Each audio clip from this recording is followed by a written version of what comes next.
5000 പേരെ പ്രണയിച്ച മന്ത്രി അദ്ദേഹം നിൽക്കുന്ന മണ്ഡലത്തിൽ വിജയിക്കുകയോ ഇല്ലയോ എന്നുള്ള പ്രവചനം ഒരു തത്ത ചീട്ടെടുത്ത് നടത്തുന്നു. വെറൈറ്റിയാണ്, കണ്ടു നോക്കൂ. ഈ വർഷത്തെ ഇലക്ഷൻ പത്തനാപുരം മണ്ഡലം എല്ലാവരും നോക്കിക്കാണുന്ന ഒരു മണ്ഡലം. അപ്പൊ അതില് പത്തനാപുരത്തെ ഇലക്ഷനിൽ നിൽക്കുന്ന ജ്യോതികുമാർ ചാമക്കാലയും ഗണേഷ് കുമാറാണ്. ജ്യോതികുമാർക്ക് നോക്കട്ടെ.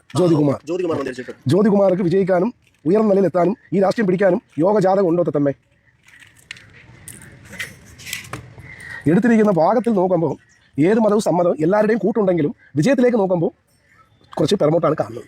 കാരണം ദൈവത്തിൻ്റെ കളിയിലാണ് ഇപ്പോൾ നിൽക്കുന്നത്. ഒട്ടകക്ഷത്തിൽ ഏത് സമയം എങ്ങനെ വരുമെന്ന് പറയാൻ പറ്റത്തില്ല. പക്ഷേ എടുത്ത ഫലത്തിൽ എല്ലാവരും ഉണ്ടെന്ന് വിശ്വസിച്ച് നിൽക്കാനും പുള്ളിക്കാരന് പാടില്ല. കാരണം എല്ലാവരും ഒരുപോലെ കാണുന്നില്ല. ഈ സപ്പോർട്ട് ലേശം കാണുന്നവരെല്ലാം ഇപ്പം ഒഴിഞ്ഞു മാറി നിൽക്കുന്നതെന്ന് പുള്ളിക്കാരൻ തന്നെ അറിയുന്നില്ല. ജ്യോതികുമാറിൻ്റെ കാര്യം അങ്ങനെയാണ്.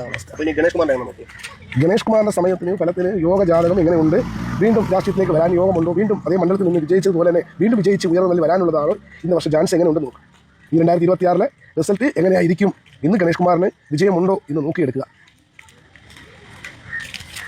അപ്പോൾ ഗണേഷ് കുമാറിന് എടുത്തിരിക്കുന്ന ചീട്ട് കിട്ടിയിരിക്കുന്നത് നല്ല ഒരു ഭാഗമാണ് വിഘ്നേശ്വരനാണ് എടുത്തിരിക്കുന്നത്. വിഘ്നേശ്വരൻ കിട്ടിയതുകൊണ്ട് വിഘ്നങ്ങളില്ലാതെ തന്നെ തടസ്സങ്ങളില്ലാതെ തന്നെ വിജയിച്ച് വരാനുള്ള യോഗവും തീർച്ചയായിട്ടും ഒരു നല്ല മണ്ഡലത്തിൽ തന്നെ വീണ്ടും ഉയർന്ന നിലയിൽ തന്നെ വരാനും തടസ്സങ്ങളില്ലാതെ എല്ലാം പ്രതീക്ഷിക്കുന്ന പോലെ തടസ്സമെന്ന് വിചാരിക്കുന്നവരെ മുമ്പിൽ തന്നെ വിജയിച്ച് ഉയർന്ന നിലയിൽ വീണ്ടും ആ പദവിയിൽ വരാനുള്ള യോഗം ദൈവാനുഗ്രഹം കൊണ്ട് കാണുന്നുണ്ട്. ഉറപ്പാണ്. കണ്ടല്ലോ, ഗണപതിയുടെ ചീട്ടാണ് എടുത്തത്. അപ്പൊ വിഘ്നങ്ങളൊന്നും ഉണ്ടാകത്തില്ല. പക്ഷേ ഗണപതിക്ക് വെച്ചത് കാക്ക കൊണ്ടുപോകാതെ സൂക്ഷിക്കണം.